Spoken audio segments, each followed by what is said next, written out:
당신은 지금 자신의 인생에서 마지막 기회라고 생각했던 때가 있나요? 폭우가 쏟아지는 절망적인 날, 한 청년의 작은 선택이 그의 운명을 완전히 바꿔놓습니다. 3번의 공채 탈락에 좌절하고 병든 아버지와 고된 노동으로 지친 어머니를 지켜보며 마지막 면접을 앞둔 그가 그 비오는 거리에서 내린 결정이 그의 인생을 어떻게 바꿔놓았는지 지금부터 들려드립니다. 당신의 가슴을 따뜻하게 할 이 이야기의 결말이 궁금하지 않으신가요? 강민수는 벽에 걸린 달력을 바라보았습니다. 빨간 동그라미가 쳐진 오늘 날짜가 마치 그를 비웃는 듯했죠. 3번의 공채 탈락, 병든 아버지, 식당 일로 손목이 뒤틀린 어머니, 그리고 등록금 때문에 자퇴한 여동생. 모든 것이 무너져 내리는 와중에도 민수는 포기하지 않았어요. 비록 이력서를 프린트할 돈조차 없어 도서관을 전전해야 했지만 간신히 붙은 이번 면접이 마지막 기회였습니다. 구겨진 정장을 손으로 펴입고 어젯밤 깨끗이 닦아놓은 낡은 구두를 신었어요. 거울 앞에 선 민수의 눈에는 초라한 자신의 모습이 비쳤습니다. 하지만 그 깊은 눈동자에는 여전히 불꽃이 살아있었죠. 오늘 떨어지면 진짜 끝이야. 그래도 진심으로 가보자. 민수의 목소리는 떨렸지만 그 안에는 포기할 수 없는 간절함이 담겨 있었습니다. 아침부터 하늘은 잔뜩 흐려 있었죠. 신발장에서 우산을 꺼내며 민수는 오래된 핸드폰으로 시간을 확인했어요. 면접까지 1시간 반, 여유롭지는 않지만 늦지 않을 시간이었습니다. 고시원 문을 닫고 나왔을 때 첫 빗방울이 떨어지기 시작했어요. 민수는 우산을 펼치며 깊은 숨을 들이마셨죠. 이 비가 그의 불운을 씻어내 줄지 아니면 더 깊은 절망으로 밀어넣을지는 아무도 몰랐습니다. 그저 한 걸음 한 걸음 내딛는 것밖에 할 수 없었어요. 이번에는 제발. 민수의 중얼거림은 빗소리에 묻혔습니다. 그의 눈빛에는 절박함이 가득했지만 그 안에는 무너진 삶 속에서도 마지막 끈을 놓지 않는 용기가 빛나고 있었어요. 폭우는 점점 거세졌습니다. 민수의 바지 끝이 젖어들기 시작했지만 면접장까지는 아직 남은 거리가 있었어요. 버스 정류장에서 기다리던 중 민수의 시선이 언덕 위로 향했습니다. 허리 굽은 노인이 비를 맞으며 무거운 리어카를 끌고 있었죠. 여드는 넘어 보이는 그 노인의 손은 떨리고 있었고 비에 젖은 리어카는 점점 더 무거워 보였어요. 저러다 넘어지시겠는데. 민수는 시계를 확인했습니다. 면접장까지 단 40분. 이제 버스가 온다 해도 촉박한 시간이었어요. 그러나 노인의 모습이 자꾸만 신경 쓰였죠. 그때 노인이 비에 미끄러져 비틀거렸습니다. 리어카가 기울어지며 노인은 엉거주춤한 자세로 넘어질 듯 서 있었어요. 도와주면 면접을 놓칠 수도 있어. 그런데 민수의 머릿속에서 갈등이 일었습니다. 이 면접이 얼마나 중요한지, 이것이 마지막 기회라는 것을 누구보다 잘 알고 있었죠. 하지만 민수는 이내 우산을 접고 달려갔어요. 노인에게 다가가 리어카를 붙잡았습니다. 할아버지, 제가 도와드릴게요. 민수는 자신의 정장이 비에 젖어가는 것을 느끼면서도 양손으로 리어카를 밀었어요. 노인은 고맙다는 말도 제대로 못하고 숨을 헐떡였습니다. 민수는 천천히 리어카를 밀어 언덕을 오르기 시작했죠. 그 광경을 차 안에서 지켜보던 한 남자가 있었습니다. 회사 대표 이한석이었죠. 퇴직자와의 미팅을 마치고 귀사 중이던 그는 말없이 창밖을 바라보았어요. 운전기사가 물었습니다. 저 청년 비를 많이 맞았네요. 차를 세울까요? 대표는 잠시 생각에 잠겼다가 대답했습니다. 아니, 저 청년이 이미 도와주고 있군. 대표는 흐린 창문 너머 리어카를 밀고 있는 민수를 오래도록 바라보았어요. 그의 눈빛에는 무언가 깊은 감정이 스쳐 지나갔습니다. 민수는 숨을 몰아쉬며 면접장 건물에 도착했습니다. 온몸은 비에 젖었고 머리카락에서는 물방울이 뚝뚝 떨어졌어요. 거울을 통해 자신의 모습을 확인하니 정장은 완전히 흠뻑 젖어 있었고 구두에서는 물이 흘러내렸죠. 민수는 화장실에서 겨우 손으로 물기를 털어내고 머리를 정리했지만 이미 엉망이 된 상태였습니다. 이러고 면접을. 하지만 포기할 수는 없었어요.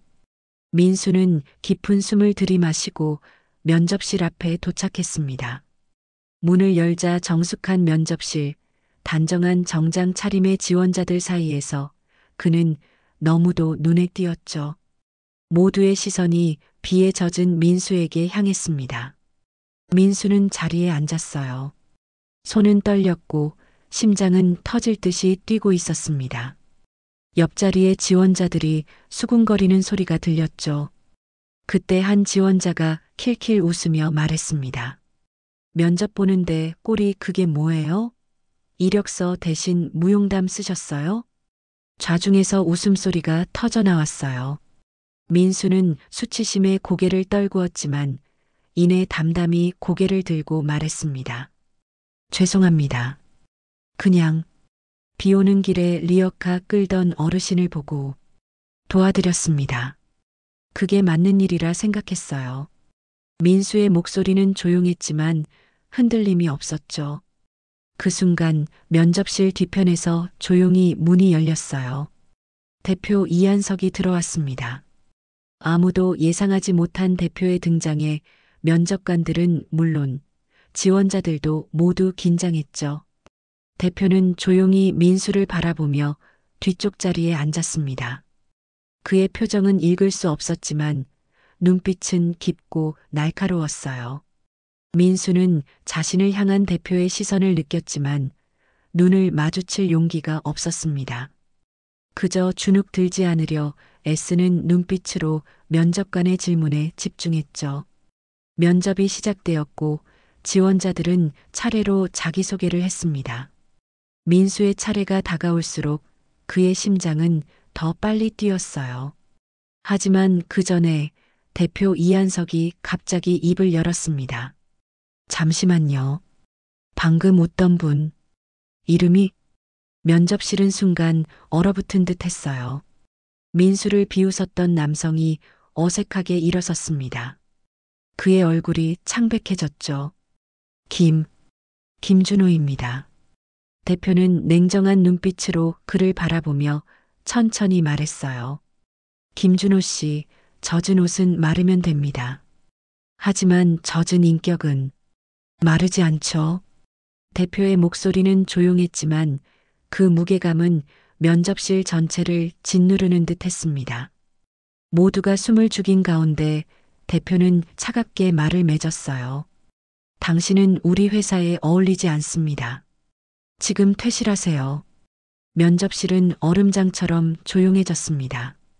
김준호는 당황한 표정으로 자리에서 일어나 서류 가방을 들고 황급히 나갔어요. 남은 지원자들은 숨소리조차 내지 못했죠. 민수는 아무 말도 못하고 고개를 숙였습니다. 하지만 그의 눈에는 처음으로 누군가 자신을 봐줬다는 따뜻함이 스며들고 있었어요. 대표는 다시 말했습니다. 이어서 진행해 주세요.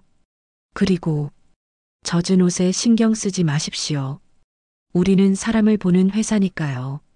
면접관들은 고개를 끄덕이며 다시 질문을 시작했죠. 민수의 차례가 되었을 때 그는 떨리는 목소리로 자신을 소개했습니다. 안녕하십니까? 저는 강민수입니다. 민수는 잠시 말을 멈추고 깊은 숨을 들이마셨어요. 그리고 이어서 말했죠. 저는 비록 화려한 학벌이나 스펙은 없지만 진정으로 이 일을 하고 싶습니다. 3번의 공채 탈락을 겪으며 많이 배웠고 포기하지 않는 법을 알게 됐어요.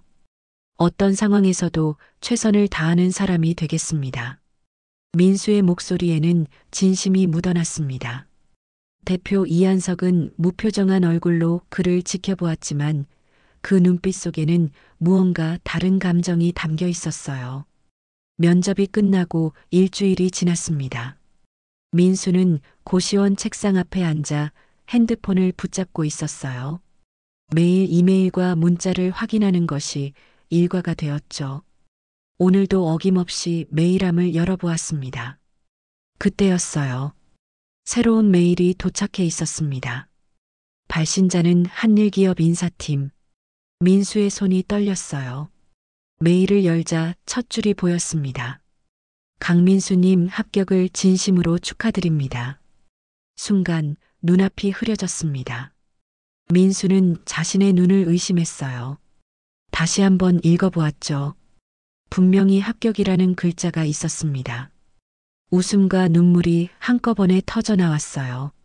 민수는 벽을 두드리며 소리쳤습니다. 됐다. 정말 됐어. 그는 어머니에게 전화를 걸었습니다.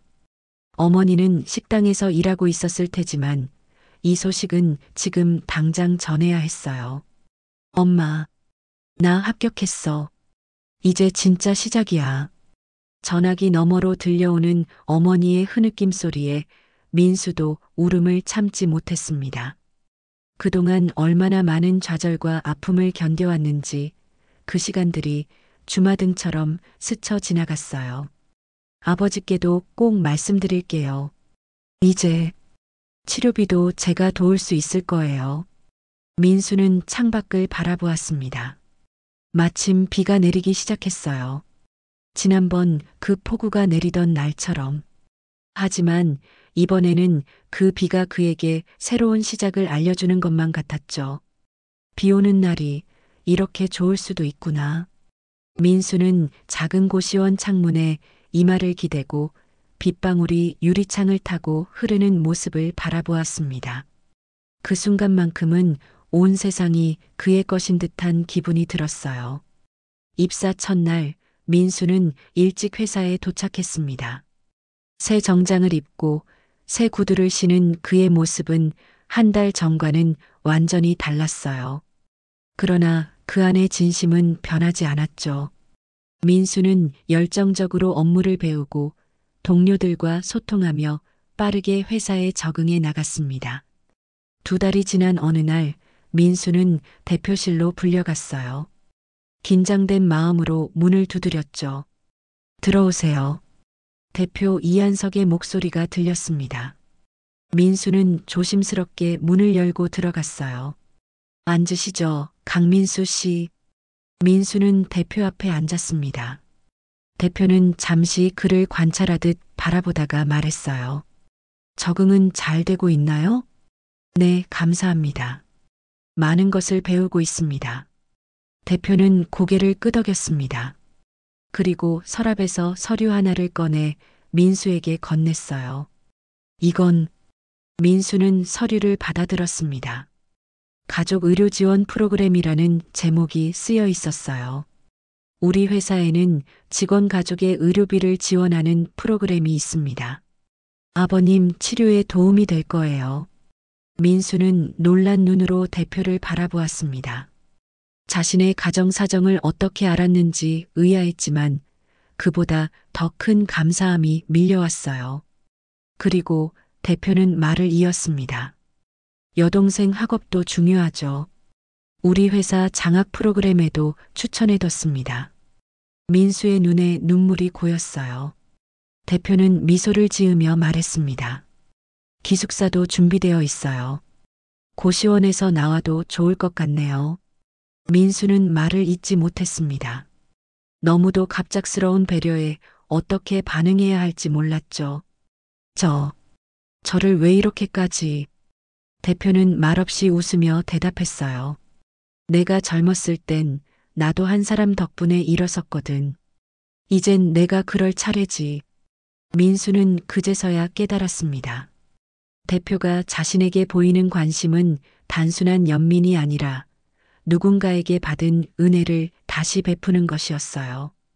그것은 마치 물이 흐르듯 사람의 따뜻함도 이어져 흐른다는 것을 보여주는 것이었죠. 반년이 지난 어느 날 민수는 퇴근길에 특별한 결심을 했습니다. 그날의 골목, 그 비 오던 날 노인을 만났던 그곳을 찾아가기로 한 거예요.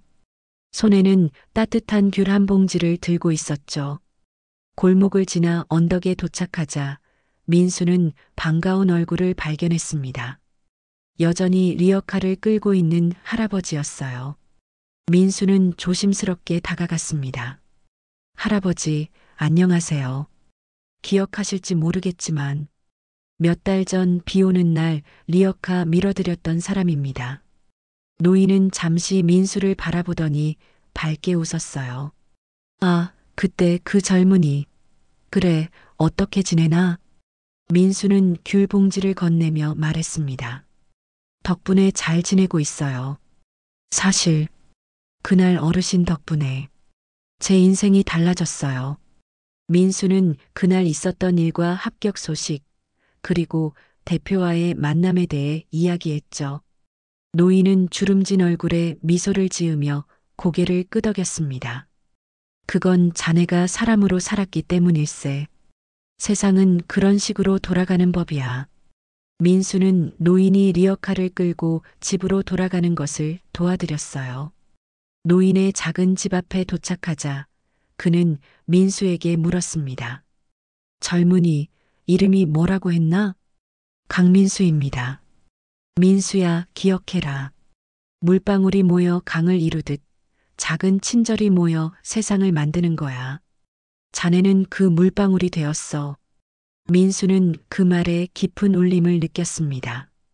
노인과 작별 인사를 하고 돌아오는 길, 하늘에서는 다시 빗방울이 떨어지기 시작했어요. 민수는 비를 맞으며 걸었습니다. 이제 비는 더 이상 그에게 두려움이 아니었어요. 그것은 새로운 시작을 알리는 축복과도 같았죠. 1년이 흘렀습니다. 민수는 회사에서 인정받는 직원이 되었고 가족들의 상황도 많이 나아졌어요. 아버지의 건강이 호전되고 여동생은 다시 학교로 돌아갔으며 어머니는 이제 식당 일을 그만두고 쉬고 계셨죠. 어느 날 폭우가 또 쏟아지는 날이었습니다. 민수는 퇴근길에 우산도 없이 걷고 있었어요. 비를 맞으며 걷는 그를 보고 회사 후배가 달려왔습니다. 선배님, 우산 없으세요? 제 거 쓰시죠? 민수는 미소를 지으며 고개를 저었어요. 괜찮아. 난 비를 좋아해. 후배는 이해할 수 없다는 표정으로 물었습니다. 왜 매번 이런 날 우산 없이 다니세요? 민수는 잠시 하늘을 올려다보았다가 웃으며 말했어요. 누군가를 위해 먼저 젖는 게 나쁘지 않더라고. 그리고 민수는 폭우 속에서 한 사람을 발견했습니다. 회사 앞 버스 정류장에서 우산 없이 기다리고 있는 노인이었어요. 민수는 자신의 자켓을 벗어들고 노인에게 다가갔습니다. 할아버지, 이거라도 쓰세요. 노인은 감사히 자켓을 받았어요. 뒤에서 지켜보던 후배는 민수가 비에 젖어가는 모습을 보며 무언가를 깨달은 듯 했습니다. 그날 밤 민수는 회사 대표 이한석으로부터 문자를 받았어요. 오늘도 누군가에게 우산이 되어 주었군요. 내일 아침에 잠시 시간 있나요? 당신에게 새로운 제안이 있습니다. 민수는 미소를 지으며 답장을 보냈습니다. 네, 감사합니다. 기다리고 있겠습니다. 그의 옷은 다시 젖어 있었지만 그의 마음은 더없이 따뜻했고 그의 미래는 누구보다 당당했습니다. 비는 계속 내렸지만 이제 그 비는 민수에게 두려움이 아닌 축복이었어요. 그렇게 비 오는 날 민수의 인생은 계속해서 피어나고 있었습니다.